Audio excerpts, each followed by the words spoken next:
straight games by one score, which is a record, obviously, including the Buffalo game. How do you explain that you're the ones that make the play to win the game consistently like that? Yeah, some of those were just how the ball bounced, literally, and others, I know our guys work hard at all the different situations that we've had, and during training camp, you pound those things out. Normally, you don't get to use them all. I feel like we used most of the situations this year, but I would also tell you that the guys, they obviously don't give up. They're going to play 4 quarters for you. Andy, right here on your left, sir, front row. Gotcha. Patrick, everyone knows about his physical abilities and the things that he does, but I don't necessarily think he gets enough credit for his mental acumen as a quarterback. Could you talk about that side of him, please? Yeah, sure. Patrick's a real sharp guy, very smart. Spends a lot of time at the game and making sure that all these crazy formations that we have, that he can digest them first and then be able to spit them out in a short period of time.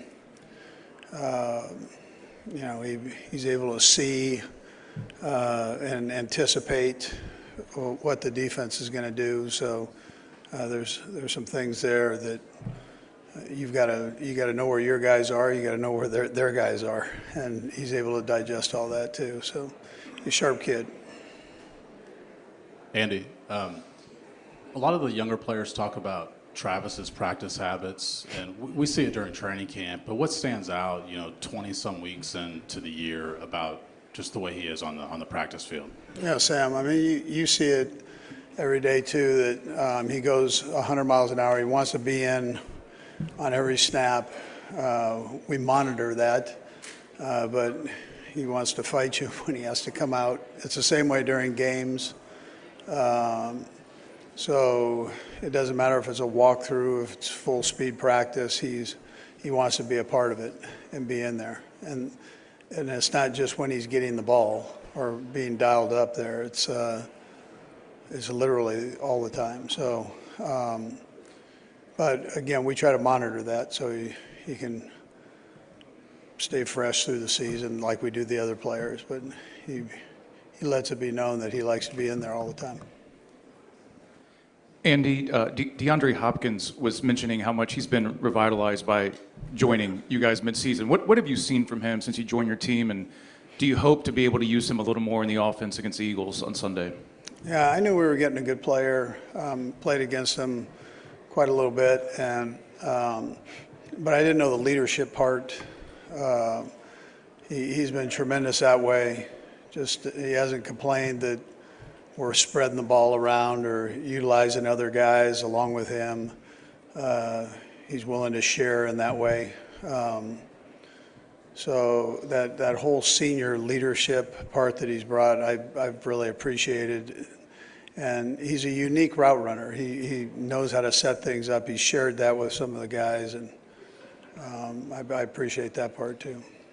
As you think back to, and right here, as you think back to adding Steve in 2019, I just was wondering if you could put into words what he's meant to building the program in Kansas City. Sure. Yeah, we appreciated Bob Sutton, all that he did, and then Spags was able to come in and jump into that spot and done a great job with the guys. I think the thing I appreciate most is watching the trust that the players have in them. That means that you're doing a whole lot of things right. These guys, you're not going to pull the wool over their eyes, and not for as long as he's been doing it. So they trust his scheme. He's a good teacher. They trust him as a person, knowing that he's going to try his best to put you in the best position for your skill that he possibly can, and try to highlight that part. Good morning, Andy. I'm Scott. No, I got you. I'm going side to side. This is like a ping pong match. I got it. That sounds good. That sounds good. Thank you very much. You guys are class acts anyways. Nevertheless, you've seen a lot of great quarterbacks over the years. You've been in this game a lot. Are there any particular legendary quarterbacks that Patrick Mahomes reminds you of? This guy is the most poised quarterback under pressure, and we know that his next stop after Kansas City is going to be Canton, Ohio. But I know that there has to be a few guys that come to mind that Patrick probably reminds you of. Yeah, I've tried not to compare them. I mean, I've been blessed to have been around some great ones. And listen, you can take a little piece out of every guy and say he's kind of like this guy, he's kind of like that guy, but he's really rewriting it for himself. And that's what I noticed about being around the Brett Favres and the Donna McNabbs and all these guys, you know, Michael Vick. I mean, all these guys, you know, Alex. The thing goes on. Jeff Garcia, I've been blessed to be around just a ton of them. And they all kind of put their mark on it, their own mark. And then somebody will ask that question down the road about some other quarterback, and he'll probably say the same thing. The coach will probably say the same thing I'm saying, that they kind of draw, you can draw a little bit from each guy, but it's really what makes him unique, is that he does so many things so well, and in a tough sport, you know. I mean, there's the mental part of it, and then there's the physical part of it too. And you're back there, and you've got 300-pound men bearing down on you, and you got to make a decision in a split second. And sometimes those 300-pound men land on you, and you get a few of those hitting you. That's to be able to get back up and stand in that pocket again is something, some mental toughness that takes place there. So. Hi, Andy Jory Epstein with Yahoo Sports over here in the back. Okay, there we go. When Howie Roseman was asked this week about his philosophy of building through the trenches and investing consistently in offensive and defensive line, he said that conversations with you really shaped that philosophy. What do you remember about the conversations you two had, and especially if you have any examples of what you taught him? Yeah, sure. I'm a Howie Roseman fan, so I think he does a great job. The way that he's replenished his football team and has been something to watch for sure. And he believes in that. He believes in the offensive and defensive line. You kind of start there, and if they're not functioning right, then normally your team's not functioning right, that side of the ball, whichever one it is. So that's the way he's built that team, and you can see that in their strengths there. And then it's the coach's responsibility to take advantage of the strengths that each player has. So, but he's given the coaches an opportunity to be successful with the players that he's brought in, and it's Howie, and then it's the group that he's hired around him too. So that's also part of that job, and that you bring in the right people. And so he's got some good worker bees there, man, that go out and find these guys, which is important. Yeah, Andy, over to the other side here. Yep. You clinched pretty early the #1 seed, and you rested guys against the Broncos. Was that nevertheless tough to take as that game was playing out? And did you worry that you would lose a little bit of edge? I wasn't worried about the edge, but I don't like getting my tail kicked either. So they got after us pretty good. I can't tell you I was liking that, no. But I didn't feel like we'd lose our edge, no. Andy, looking at the stats, it appears maybe that fourth down might actually be Patrick Mahomes' best down this year. What does it say about him as a quarterback that he can perform so well on a potential turnover down, on the high pressure down? Yeah, fourth downs have been good for us. You're seeing that more in this league now. Make sure I'm answering your question right. I think that's what you said, right? Fourth down. So we have trust in our guys, trust in Patrick, and we trust the game plan. If we've got something there that we feel is a viable play for that situation, we're going to try to use it within reason. So I think that combination, but most of all, having trust in Patrick and the players, I think is big, and knowing Patrick will take care of the football the right way, whether we're running it or optioning or throwing the football. Hey, Coach. Xavier Worthy on your team is the youngest player on either team at the Super Bowl. How does the preparation change between a player like him versus a veteran who's been here before? Yeah, he's a poised kid. So we're talking about Xavier, and he does it with a smile on his face every day. He comes out and works hard, wants to get better. I mean, all the things that you want from a player, he has. So I would tell you he's probably mature, at least in the football world, mature for his age and experience. And he jumps in, he's willing to listen, which I think is important. When the teammates are talking, these guys that have a little experience are talking to him, he's taking it all in. So that's not always the case with players. Hi, Andy. Gotcha. Justin Reid is one of those guys that you acquired in 2022 and has been here throughout this championship run. Just what is it about him that has made him such an integral part of this defense and just the team you've been building over this last 3 years? Yeah, well, he's got a good name. So, I mean, Justin's a smart kid and a heck of a football player, very tough. He'll come up and introduce himself to you aggressively. So, but most of all, he's a good football player, and he's got the aptitude to take all the stuff in that Spags throws at him, and then be able to make the calls back there and kind of get everybody going in the right direction. Coach, over here on your left. Yep. Or front row. Front row. Gotcha. There's sure to be some crucial moments this game. Do you have a memory of a play or a game where Patrick kind of earned your trust to step up to those big moments? Yeah, I mean, listen, the first game that he started against Denver, his rookie year, when we had already clinched a spot, kind of the same situation we had this year. And he came in, and the poise, you could see the poise, you could see the confidence, but there was a humble side to it. And I kind of went, all right, that's pretty impressive. And then some of those great defensive players on their side kept looking over at me going, that I'd had in a Pro Bowl before. They were going, oh, okay, we see why you like him. And so anyways, that's probably where the first hand, I mean, we obviously had a lot of trust in him to draft him as high as we did, and move up to get him. But I would tell you, from a coaching standpoint, being on the field with him, that would have been the first game. Coach, all the way back here on the Gotcha. camera thing. Gotcha.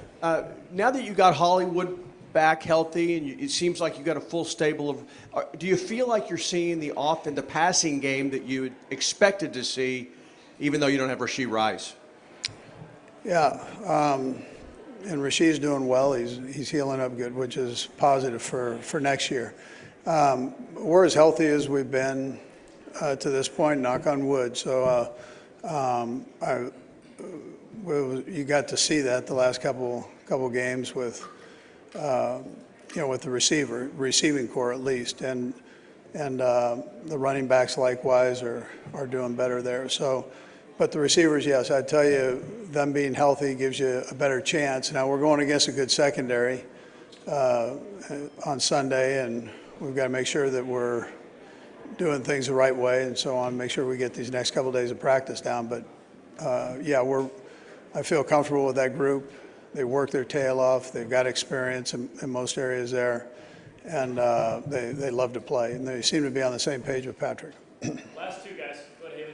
Coach, right here. We've been able to talk with all the players and ask them why they think it's been such a success this season. A lot of them have hinted at the culture of the team. Who do you think sets that in the locker room?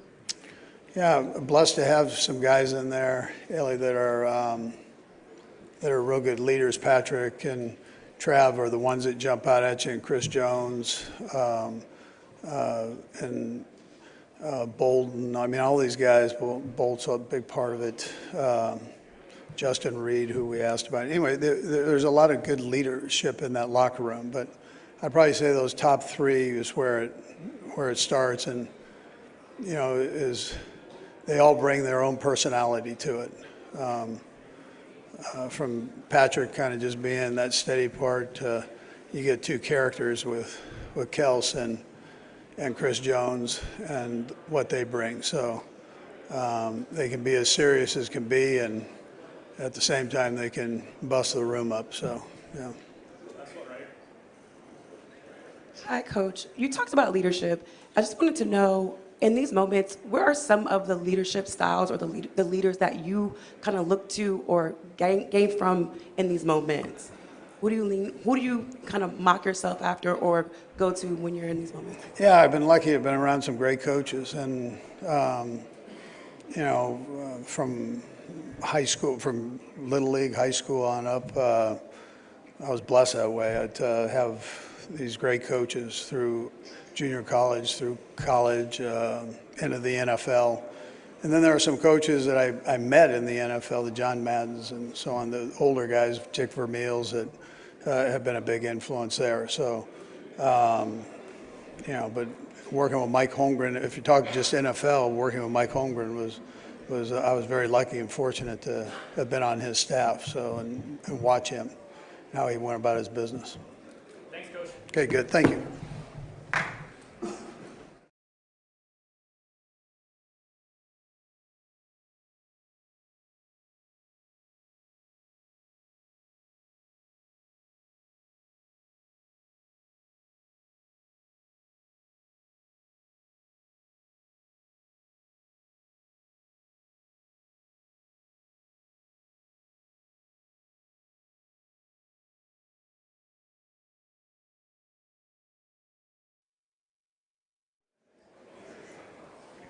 Morning, Patrick. Morning. Just curious, from your perspective, what does Travis Kelce bring to the Chiefs beyond what he does on game day? I think it's the level of leadership, someone that comes to work every single day. And obviously with his career, he could take reps off. He can kind of wait to play in the game days, but that's not his personality. He wants to be out there. He wants to put the work in. And whenever you have your Hall of Fame guy putting the work in, it kind of bleeds through the rest of the football team. Patrick, right here, front row to your left.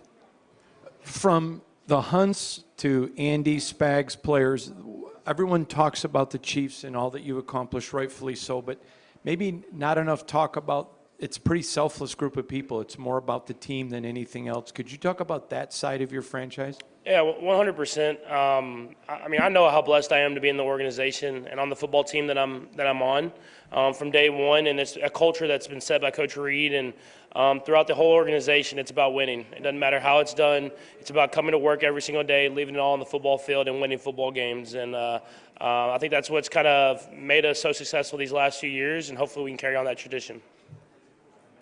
Good morning, Pat. Hey, the last year you sat at the table of Troy Aikman, remember? And you would be, what it represents to you would be at Montana's and Bradshaw table. And how do you keep that hungry to win? Thank you. Yeah, I think more than anything, you see the opportunities that you get, and you never know what's going to be your last one. And to be able to be in the Super Bowl again is always special. And so for me, just being hungry to be as great as I possibly can be, not only for myself but for my teammates, and knowing how blessed I am. So it's been a heck of a run, and hopefully we can continue as my career goes on. Hey, Patrick, over here to your left. I don't know if you saw the clip yesterday, but President Trump described you as a pretty good winner. I just wondered what you thought about that and how it's going to feel to play in front of him on Sunday.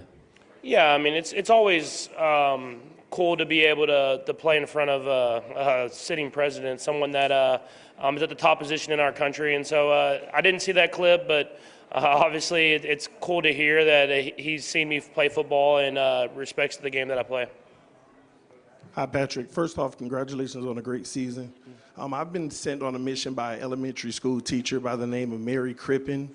She's incorporated her entire curriculum in the NFL football this year and done a great job. The NFL community has showed a lot of love in it.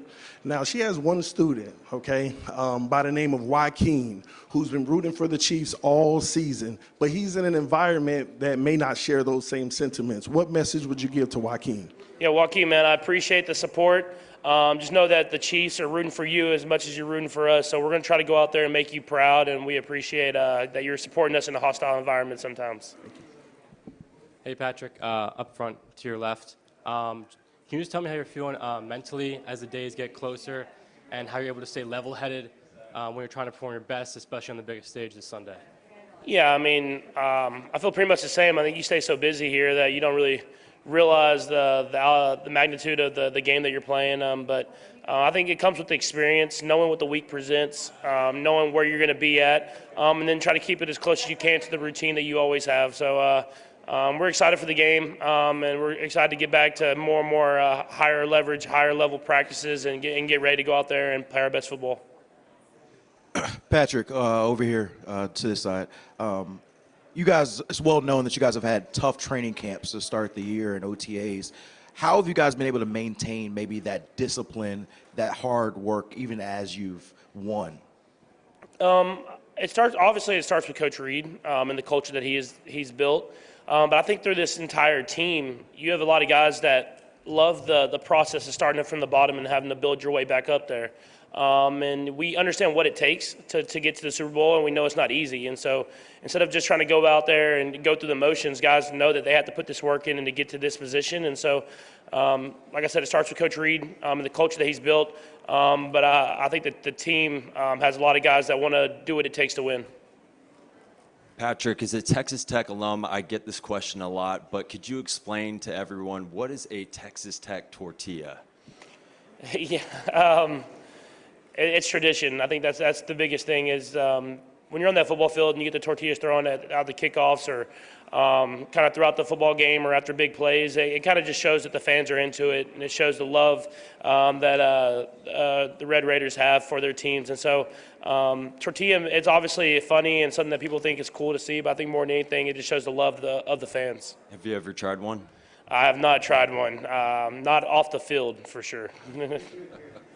Patrick, to your right over here, is there a game maybe that you replay in your mind more often than other games, whether it's a loss or a victory, that maybe a game that keeps you up at night?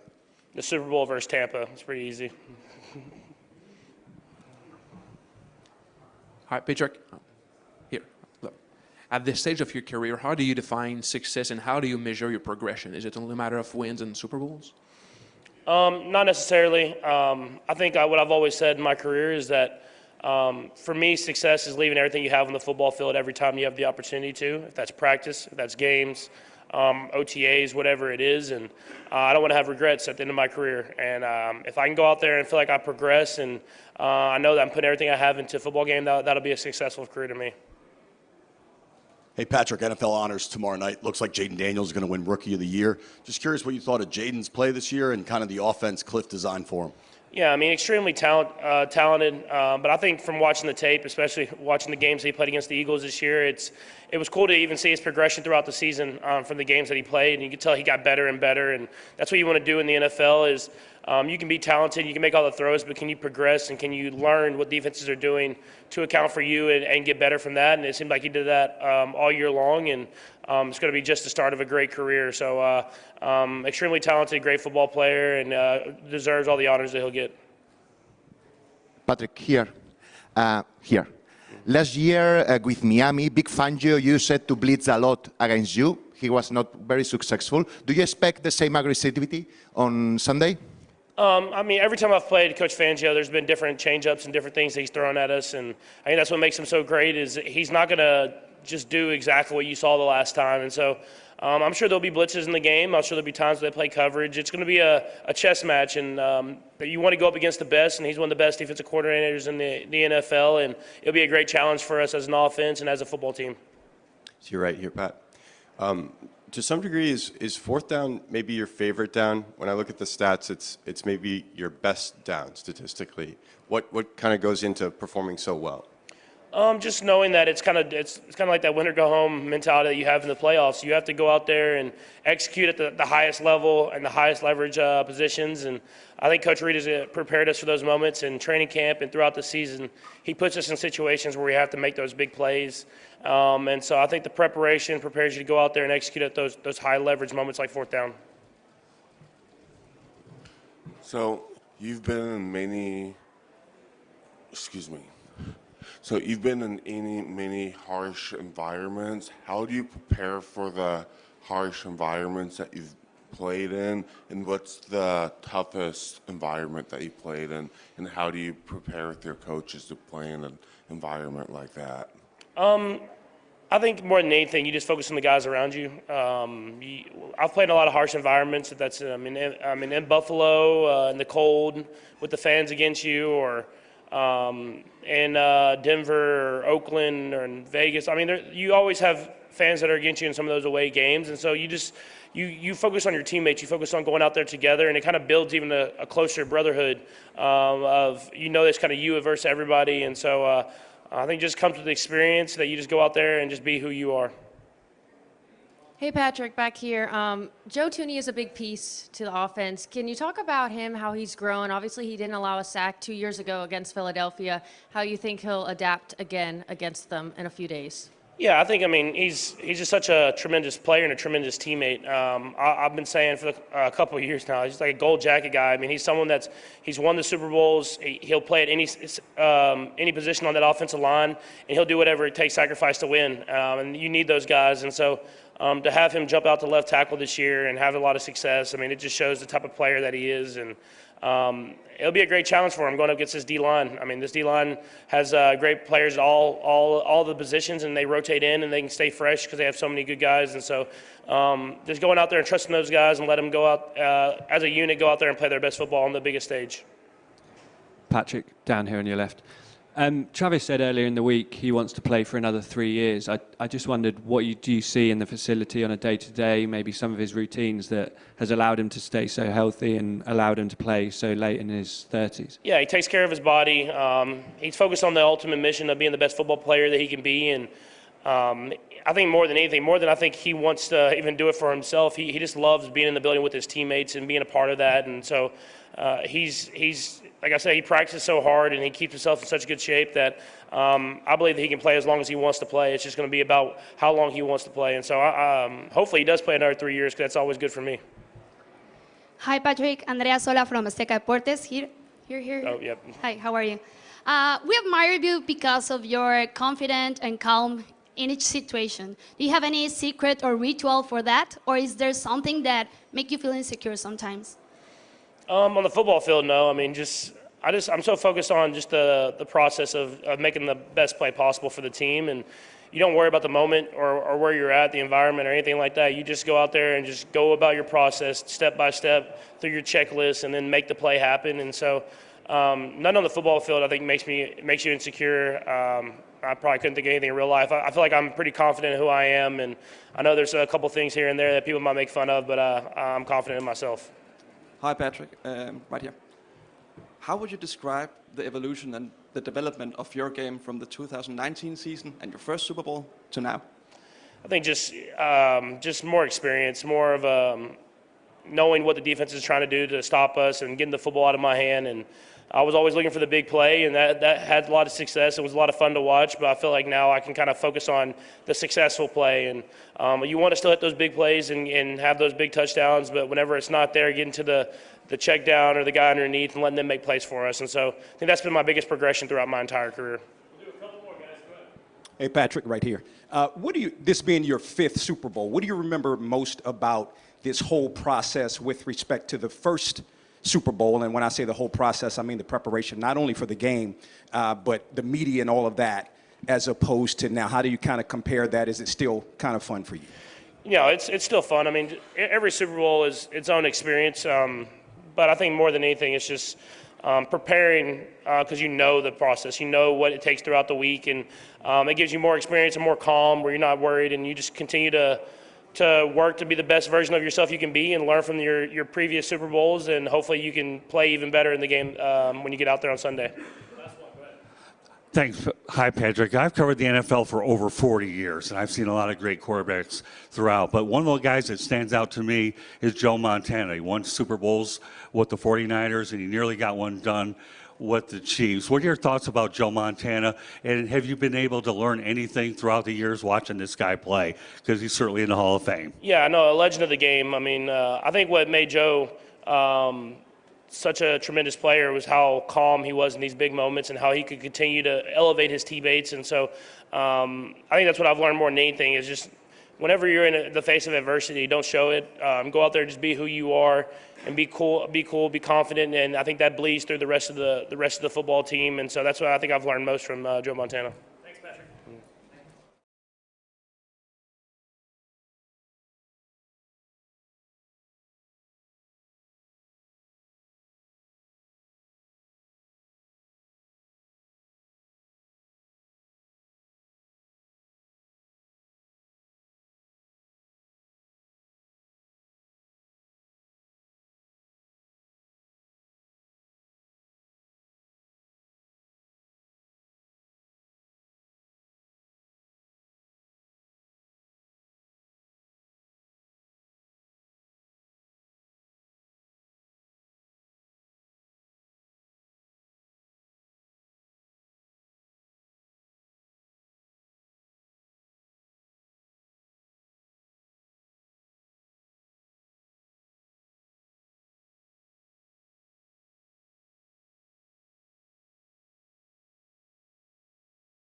Sure. Do you think diamonds are a good investment? Yeah, why not? I mean, these Super Bowl rings are filled with them, so yeah. Are you in the market to buy a diamond? I like earrings. I like necklaces, stuff like that. And are there any stocks that really have you excited right now? Is there anything that comes to mind? Any stocks? I haven't talked to my financial team about stocks in a long time, so I'll have to get caught up on my quarterly. Yeah. I'm working on a superstition story with the Super Bowl taking place here in New Orleans. Do you have any game day superstitions? And Ms. Taylor has any game day superstitions? I do not. I don't know her to have any either. So yeah. Can you talk about how valuable Joe Tooney is at left tackle, being able to slide over and play that role, and just what you've seen as far as the sack count going down? I mean, the numbers and all that, tell you everything you need to know about him on the field. But his leadership and who he is off the field makes this team so much closer. This offense, so much more fun to be a part of. And those are the things you don't really get to see in the O-linemen is their personalities. And we got a bunch of them on the offensive line that just have the best personalities and just make coming into work so much fun. And Joe is definitely the leader in that group in that regard. And I just love the guy. I have so much respect for how he is as a professional and how he is off the field and all that. So. Travis, you have an amazing track record in close games, even better than previous seasons. What sets this team apart from the previous teams when it comes to your mentality in the fourth quarter? I think it goes from the top down. Andy Reid he's seen a lot of football, and his ability to teach that to players, his ability to ingrain that into the minds of the guys that he has, to go out there and perform that, and always have the faith and the ability to win a ball game, no matter what the score is, no matter how much time is left on the clock. And from there, it's just the leadership and the practice habits that you create throughout the year, and the faith and the camaraderie that you create in the building. So. Eagles had a lot of games where they were able to build the clock with long drives. Do you game plan differently for a game where you might have fewer possessions? How do you prepare mentally to be on the sideline for longer times in the game? Yeah, I mean, they're really, really good when they can control the tempo, and I think that's going to be a big part of the game is being able to, keep the tempo, the momentum on our side, and not let them get an inch, man. And that's going to be tough, man. This is a good team. Trent, you've been here from the start since 2013 with Andy Reid. How did you see him implement the culture that he wanted, and how have you seen that grow to where you're ultimately at this opportunity to go for a three-peat? Well, the team has changed drastically. The rules have changed drastically on how you can practice and things like that. But the biggest thing is that Coach Reid's that old school style football where we're going to go to work. He's not going to worry about, as much about getting guys, their rest and their recovery and stuff. He's putting that ownership on the player themselves to be their professional. And on top of that, just throughout the years, just incorporating good people and with the right work ethic, the right talents to surround, guys like Pat Mahomes. And it's been fun to see this place grow to where it is today. And I got all the love for Coach Reid, and on top of that, Mark Donovan's been here since the jump, and the Hunt family obviously bringing everybody into it. By Houston, Mississippi for a day. Talked to all your coaches. You weren't lying. Your numbers retired in basketball too. 34. Yeah, I told everybody I was a hooper before anything, man. So much history in Houston, man. I'm so appreciative for the people, the environment, and how welcoming they were when I came there. It's a lot of love there. It's a lot of good memories there, and I had a lot of good people in my circle, man. You literally helped build the locker room. Is that right? Yeah, I did. You were hammering nails and all that stuff? Yeah, man, I was all in. Yeah, I was all in. I helped build the locker room. Me and Cody Cox, an old coach of mine, and yeah, man, it's a lot of memories there. A lot of good memories there. Yes, sir.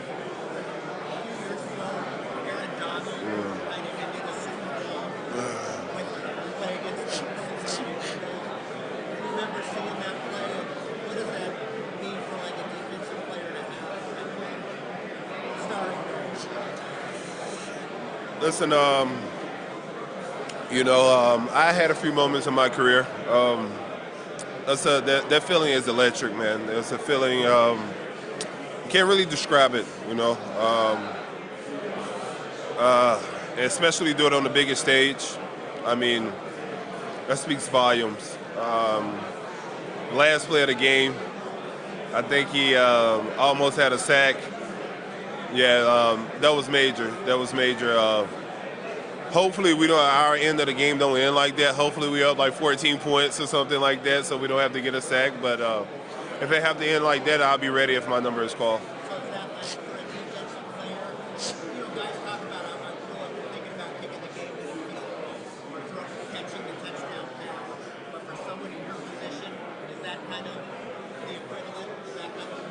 Yeah, I mean, yeah, in so many words. I mean, you know, that's a walk-off sack.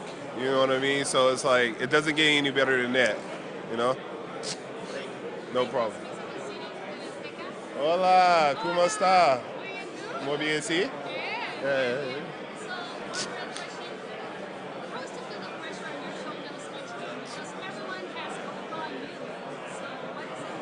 There's no pressure. I done prepared for this for so long, for these moments. I'm familiar with this, with the environment, and how big the game is. So there's really no pressure. It's more so for me just preparing, making sure my preparation is on point, making sure I don't do nothing out of the ordinary or change up anything. I'm a little superstitious, so I got to stick to the routine. Even though I'm not home, I got to make sure everything is flowing like I'm at home. So. Everybody hates Chris. Okay, let's go. So the best player in your position in NFL's history. Best Reggie White. And the last one, if you can choose the halftime show, which would be? Halftime show? Oh, Super Bowl halftime show. I'll be performing with Michael Jackson. Absolutely. I have a routine throughout the week I like to stick to. I wear the same gloves, wear the same cleats. I don't change up cleats throughout the season. My gloves smell like a dead animal. Especially if I get a sack in them, it's over with. I'm not changing them up. Here lately, I've been wearing long sleeves. We haven't lost in the long sleeve. I'm gonna knock on wood. Yes, little things, man, little things. Even my meal prep. If I had a good game last game and I would eat the same thing I ate last week. So it's like little things that are important, you know what I mean? Earlier, Coach Reid name dropped you as one of the team's leaders. You got the C on your shirt. When you come into the facility every day, you come into the locker room, what's the atmosphere you're trying to bring? What's your attitude about leadership and how that affects this franchise? I think it trickles down. I think the leaders set the example for the younger guys. We got a lot of young guys on the team. For me, coming to work is fun. I get to hang with Bootyhead, Brian Schaefer, and my teammates. I love being part of the Chiefs organization. I love the brotherhood we've established, especially in the D-line room, who I spend a lot of time with. I have so much respect for my coach, my position coach, Joe Cullen. And then my mentor, Spags, you know, so for me going into work, it's not like work. It's something I love to do. And also I get to be around the game that I love to play.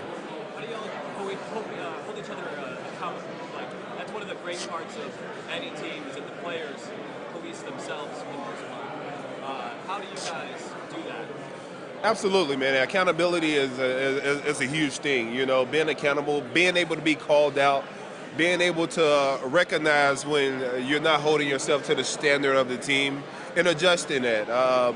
We have a lot of good guys in this organization, guys who want to win, guys who have the same goals and morals. So the accountability part is kind of easy because everybody is on the same page.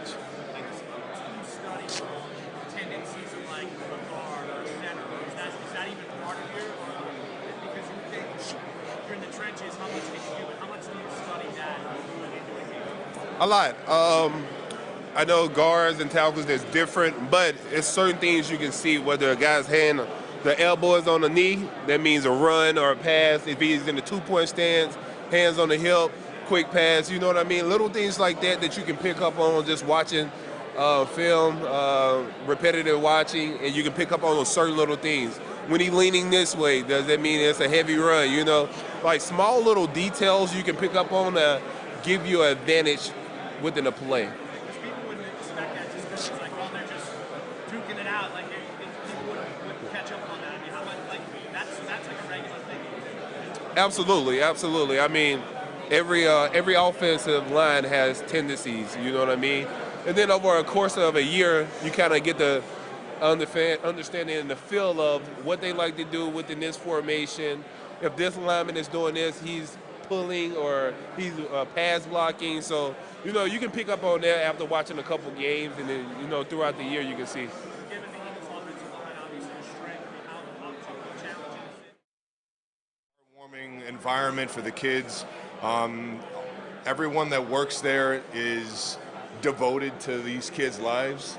And I think it's just it's a wonderful place. I don't know how there isn't more places like Operation Breakthrough throughout the states, and I've kind of taken that as a challenge to get, you know, more places around the country similar to what Operation Breakthrough is doing. I know we can't just, you know, copy it because of the people that are there that make it so special, but trying to implement that, because what it does for the city of Kansas City and for the individuals that are going through that program, man, is unbelievable.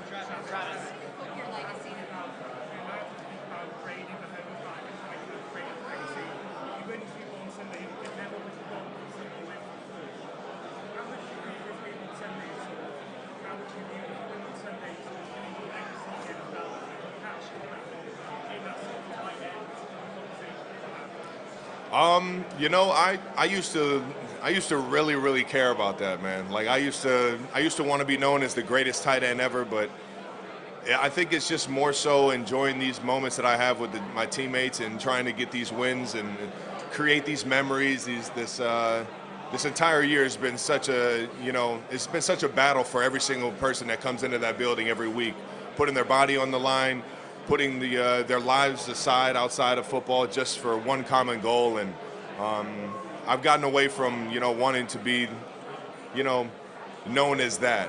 I think I want to be known as just one of the best teammates these guys have ever had. You do care a lot about the tight end position, though. What do you hope that you fit to that position, and when guys are coming up and they watch your tape, and they can take them out? I want them to take away. I would say every tight end that has ever played this game has had some sort of toughness or some sort of unique ability to do everything that you ask them to do. I feel like it's a very versatile position. It's a position where you have to block the big guys and you have to run faster than some of the smaller guys on the field. And it's like you're the ultimate utility man on the field. And I think when guys watch my film, I would just want them to take away that, man, he could do it all. You know, he did it for the right reasons, the guys around him, and hopefully through my play on the football field, they can see that. Travis, what is it about finding stuff?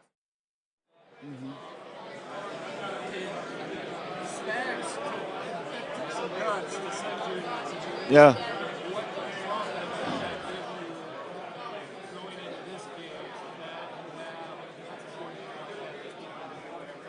Yeah, I mean, I love how aggressive Coach Spags is. You know, to play in a defense like that, it's been a lot of fun, you know, because he's going to utilize you in multiple ways. So I always say, like, before the game, pre-week, it takes a little bit more discipline to really know your plays, you know, like studying and making sure you know at each certain situation what we can call, knowing that he will call certain plays, and just knowing that at the end of the day, like, he's going to trust us to go out there and make plays. And that gives you a lot of confidence and really just makes you excited to go out there and make plays for him.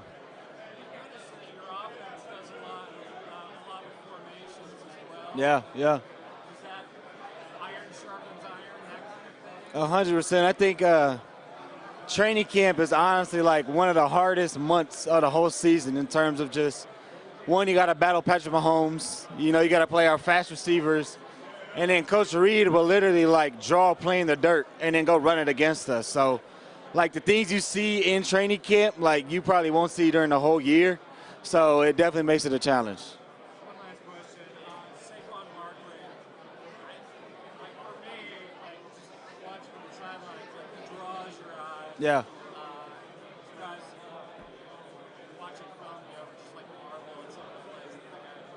100%.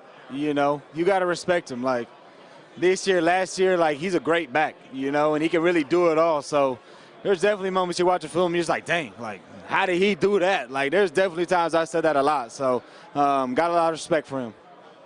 Of course, yeah.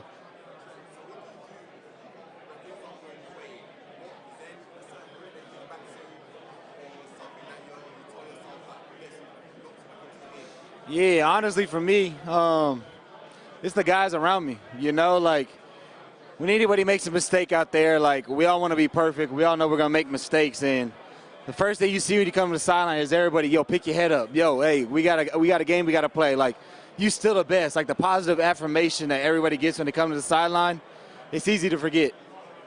Yeah, I got you, man.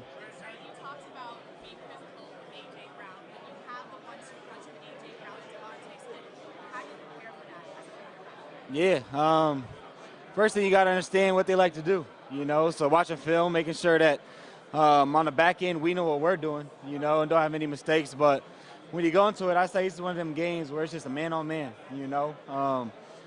It's who really at the end of the day is going to do their best technique-wise and who's going to make the most plays. So we love these challenges. We love being in these moments when you get to go against two top receivers really in the league. And I know at the back end we're excited to go out there and compete. And he's physical at the line. You know, he likes his slants.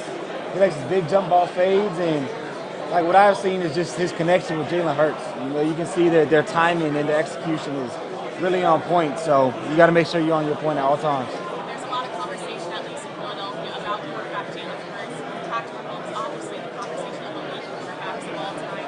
Jalen, still a question about what you see from Jalen. Do you think he's in that conversation of the league quarterback? I mean, I think you got to give him respect. He brought his team, 3 years, 2 Super Bowls, and he can really do it all. You know, I think off the field, he's also a person that you can look up to. So I got a lot of respect for Jalen Hurts. Looking at this matchup now, back-to-back Super Bowls, really your difference in 3 years. Try and get him a ring. Travis.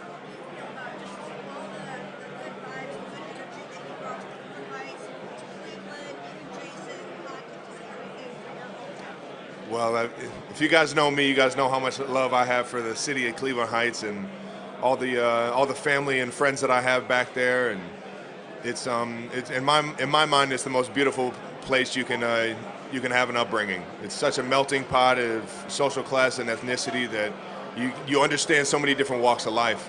And I love it. I love it for that. And on top of that, man, I had such an amazing childhood because of my parents and my friends' parents and the guidance that I got through Cleveland Heights. And yeah, I still do everything for that city. And hopefully I go out there and represent the Heights the right way on Sunday. Travis, when you look back at last year when you pushed Andy, what was going on in that moment? A push is a bit of an exaggeration. That wasn't a push. I would never push my coach like that. I was fired up though, and Coach Reid knows I get fired up, and sometimes he gets fired up the same way, and to get me going. And at that point in the game, you know, I just wanted to let him know you can put it on me, man. I'm ready for it. When you watch it now, do you laugh? Laugh? No, I was pretty heated in that moment, so I don't necessarily laugh, and I know I can't catch him off guard like that to where he stumbles. You know, I got to get him while he's looking, so I don't catch him off guard.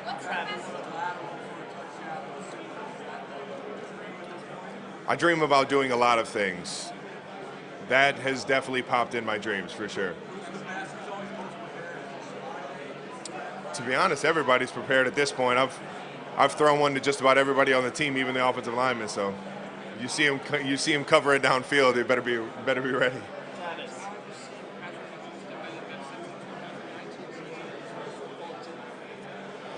Pat's ability to just week in, week out, his routines, constantly find ways to get better.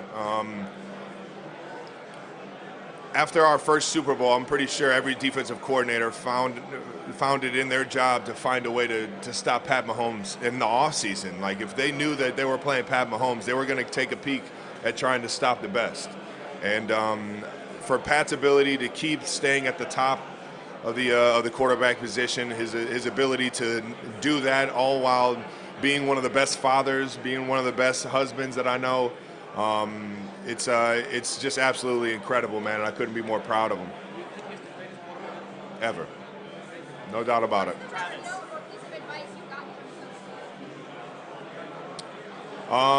Around the holidays, he'll tell everybody to have a few more push-aways than pull-ins. That means you got to make sure you're eating right. Travis, I gotta know.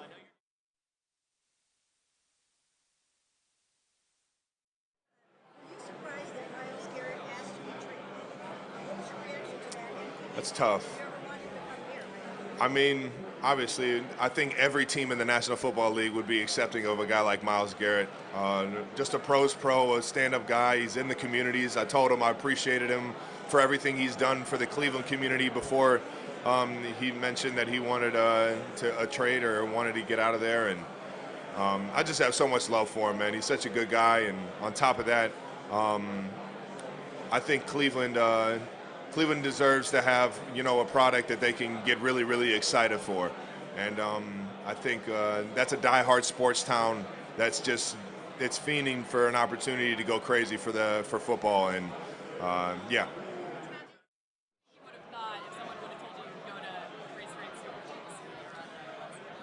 I wouldn't have believed them because I never won a championship in my career in football, my favorite sport. And now it's at the highest level, is knowing that it could be done again. Focus on today and do my job as hard as I can.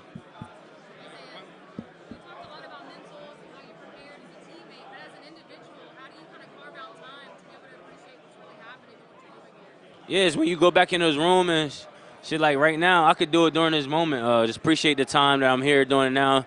Not rushing through everything and just soaking it all in. I see a lot of people smiling and everything, and y'all excited doing this just as much as I'm excited doing it. So I know that it's love and support, and it's not only that, it's fun.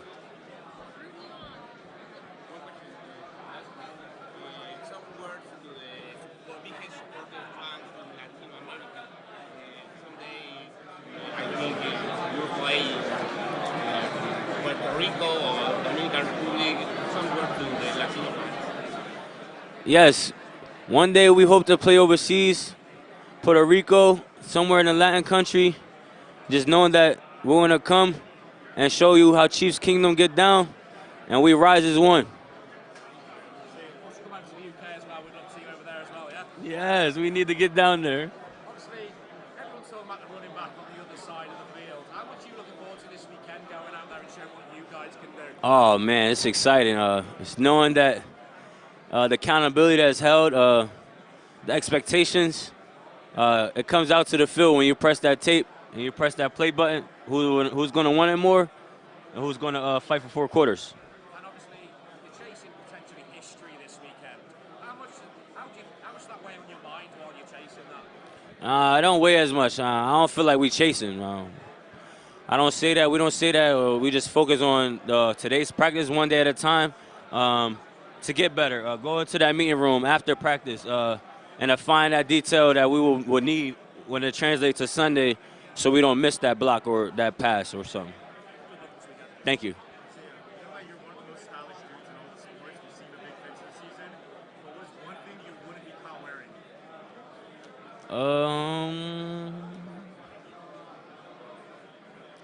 Shit.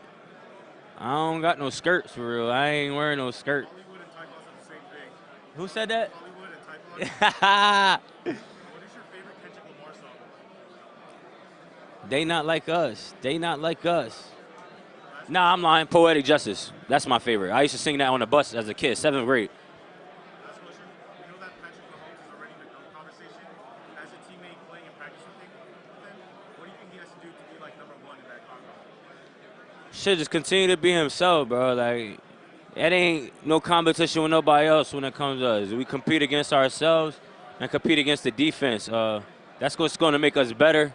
And knowing that we got support is going to make us go harder.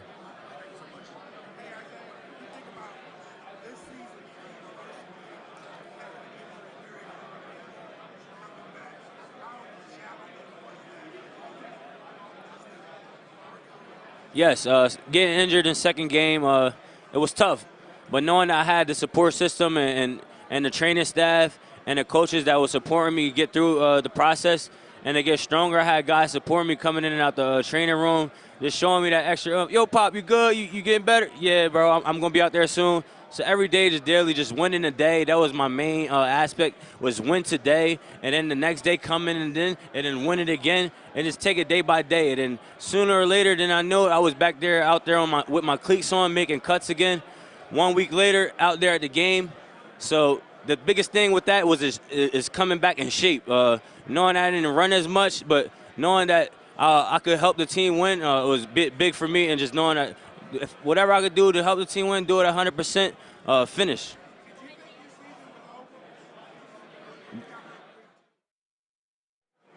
Winning this thing for the team that we have in place. You know, obviously what we've done over the course of 3 years it's fun, man, but this team is more special than any team I've ever been on. We have a lot of unique individuals, a lot of guys that haven't tasted the mountaintop yet that I wanted for them just as bad as I wanted for myself. So. What's different is your approach now than when you were a young player in terms of... Yeah, it's night and day different. I was a lot more focused on individual success, and I think, you know, that comes with having the individual success, is being able to be comfortable in who I am and confident in who I am. And I think with that individual success, I've started to really understand what's real. And what's real is this game's only fun if you win football games with the people around you, man. And once I figured that out, it really just took off for me, and I've loved playing in the league ever since, man.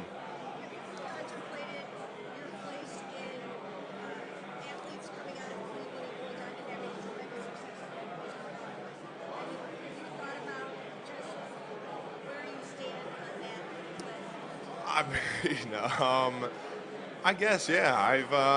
I still consider guys like Ted Ginn, you know, the cream of the crop. You know, I remember watching him in high school and seeing him run all over, you know, what is it, Valley Forge Field or Lakewood, playing against St. Ignatius in the playoffs. And you know, those memories as a kid, those were all, you know, fueling moments for my love for the game and my appreciation for the game and my desire to be great and be as good as the guy that I just watched. And so there's so many people that, you know, I admired growing up in the Cleveland area in terms of sports.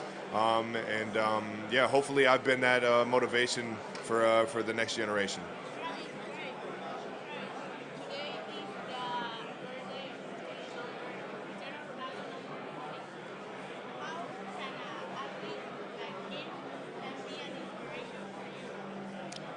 Well, anybody at the top of their game is you can take motivation from. How he's done it on the field, man. He's such a fun guy to watch. A lot of his you didn't always see those long distance goals and those free kicks that he can make, and how you can just curve the ball any which way to get it in the goal. You could tell he works on his craft, and he's almost like an artist with the ball around his feet, and I think that's something you can take away from him, is just how much of a master he is with the ball in his hand, or ball in his feet. To make an immediate play, so this that makes me a threat anywhere on the field. In our topic, Xavier, 3 quick questions. First one, which one was your favorite TV show when you were a kid? I like Tom and Jerry. Excellent. I like Tom and Jerry. If you could choose an artist, a musician for the halftime show, which one would be? Lil Baby. Excellent. And the last, your favorite player of all time in your position? Deshaun Jackson. Excellent. Have a great one. 100%. Everybody's amazed with the Chiefs getting won so many days, week after week after week.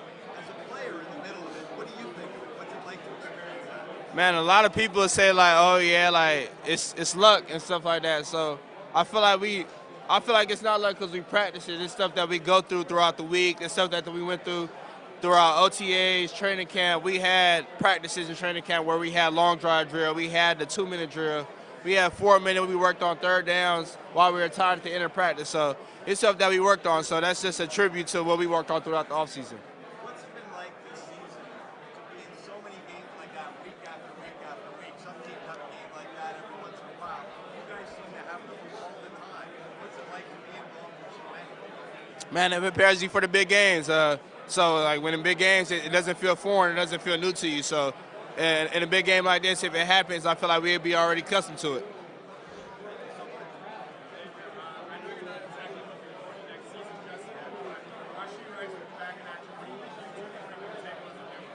man, it's a dynamic threat, a 1-2 punch.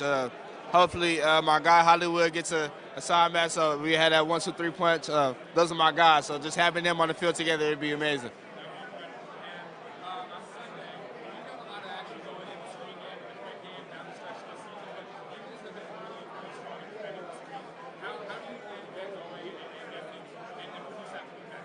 Man, whatever the game plan is, whatever targets I get, I just make the most of them.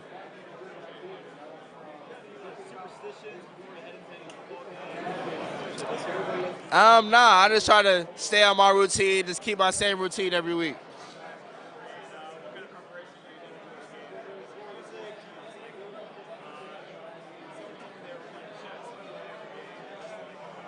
Yeah, I listen to music, but I try to get myself in like a dark place. So like, I go out there and just lock in on straight football. I'm ready, man. Can't wait.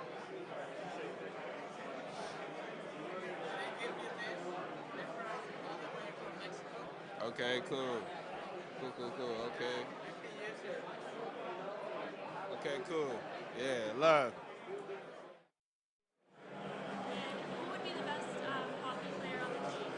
I'll take that. I think me and my guy Anthony Ferguson are the only ones that actually skated when we were younger. Who's the goalie? I'll take Creed. Creed just looks like he's just taking up a lot of space in the net, so you know it.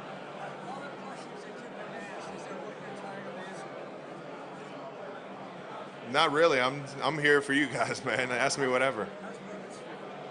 I haven't been on Bourbon Street. Yeah, exactly. I'll ask my brother and get back to you.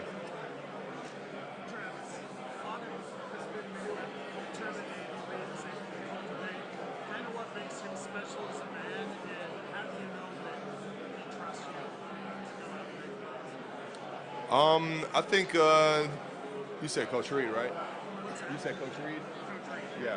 I would say Coach Reid is he brings his personality every single day, and that makes everybody feel so comfortable and being in the building with him. But at the same time, he challenges guys, and he gets the respect out of every individual in that room. So I think it's just been so fun just being able to build this, legacy here in Kansas City with him, knowing that I came in with him here in 2013, and who he is as a coach is, a very good reflection of who he is as a person.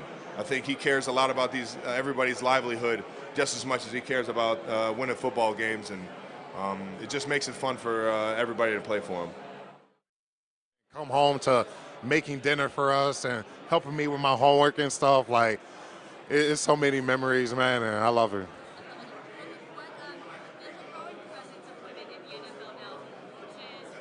Absolutely. I think that's a great thing. I think that's a really good thing when you have, when you're diversifying the workforce, or, diversifying it, having women in the coaches, strength coaches, and, I think that's great for the game, man, because every perspective is important to me. And I feel that's all really life is, just about a perspective. Everybody's perspective is different, but I think that's an awesome thing, and that's a great thing for the game. Thank you.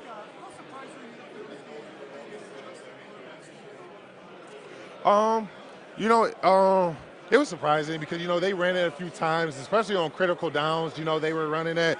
But, they hats off to the Buffalo Bills. They do what they got to do. They come in, they give us a 4-quarter battle, and them guys is willing to claw and scratch with us until the final second. So, it may not, outcome may not, been what they wanted, but, they gave us exactly the fight that we needed, and, it was a great game.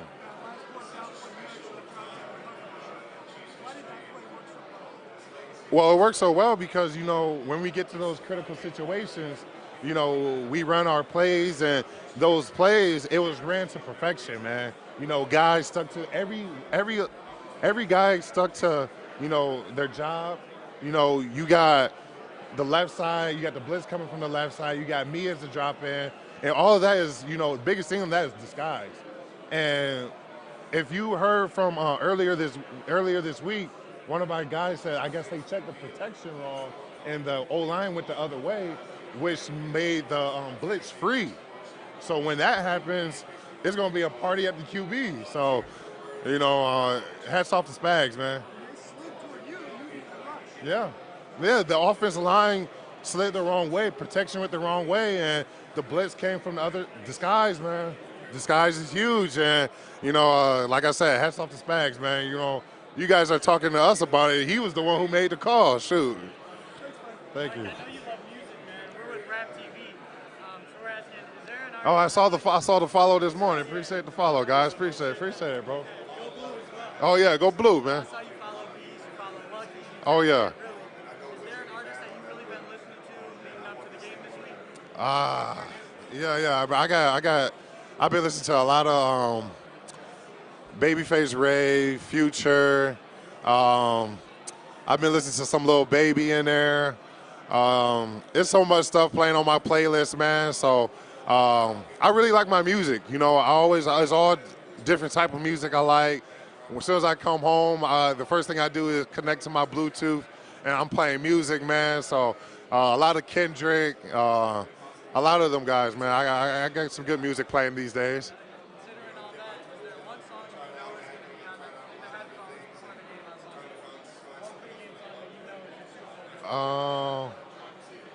Well, right now, it's kind of like in the film right now, we got like a theme song, and it's called Squabble Up. Every time I hear it, I think about my mom, because every time she hears it, she gets dancing, man. And if you know my mom, she's so funny, she's so silly. She's, 60, 61, and as soon as she hear that Kendrick song, she get to dancing, and it just be funny, man. So I'm going to hear that, and, I'm going to get to doing my little dance, and, I'm going to be ready to go.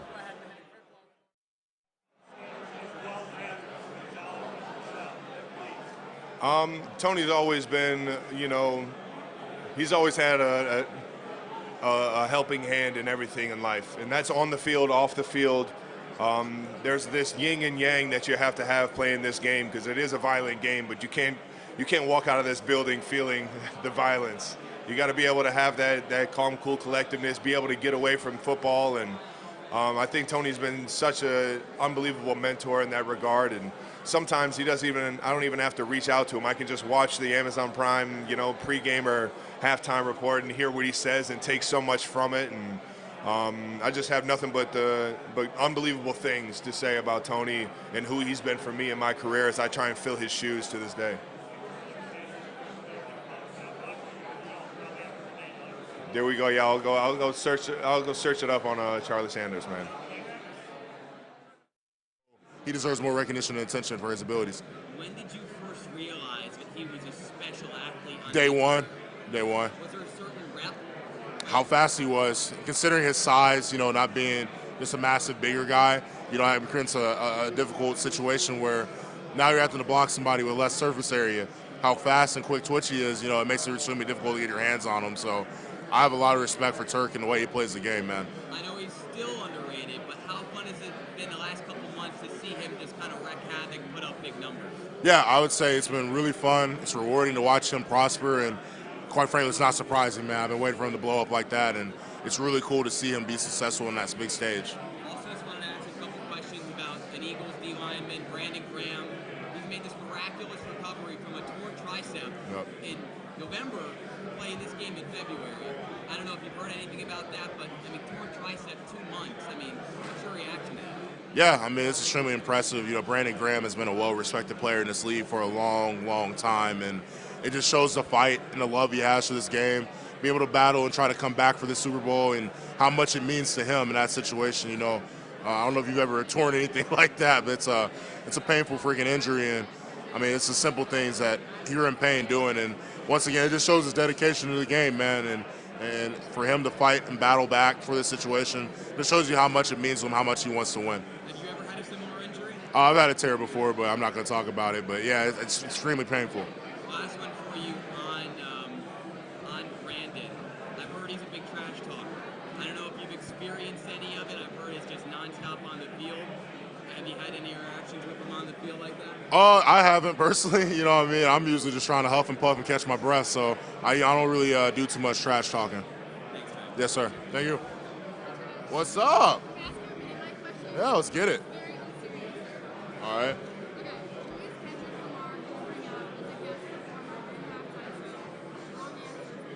Oh, wrong answers? Wow. Easy one, Drake. He ain't coming out there. Let's see. Why y'all put me on the spot? I'm a Kendrick fan too. Jay Electronica's not coming out there. Kanye ain't coming out there. Andy Reid. Situation as it was when me and my brother played against each other. And when you saw that the Eagles signed Saquon Barkley, did you envision the success he was going to have in Philadelphia? I'm pretty sure me and my brother knew exactly what was going to happen in Philly when they got Saquon Barkley, and that has nothing to say bad about the running backs that they had before. Those guys were studs as well, and they went on to have great years this year. But I think that Saquon he's a generational talent, and you put that with the style of offensive line that they have and the ability that they have on the perimeter, and obviously their ability at quarterback, and it's. You kind of knew that something special was going to happen in Philly this year. And you knew the type of player your brother is, obviously. To see Cam Jerk's offensive line really not skip a beat without Jason there. Are you surprised all about that? I mean, I hate to say it, but I'm used to watching the center in Philly, and he stepped right in as one of my favorite guys to watch. Cam is unbelievable. He's been so cool to me every time I get around Philly and around Jason. Has done an unbelievable job this year at taking the bull by the horns and really being the middle piece up front for them. And that offensive line is, that's the motor over there in Philly. And I think that it's going to be a tough job stopping them on Sunday.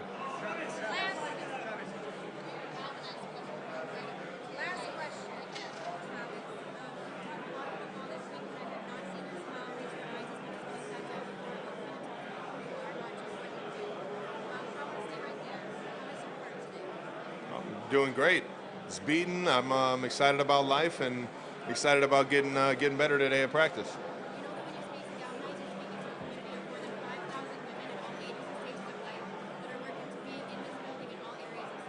Nice.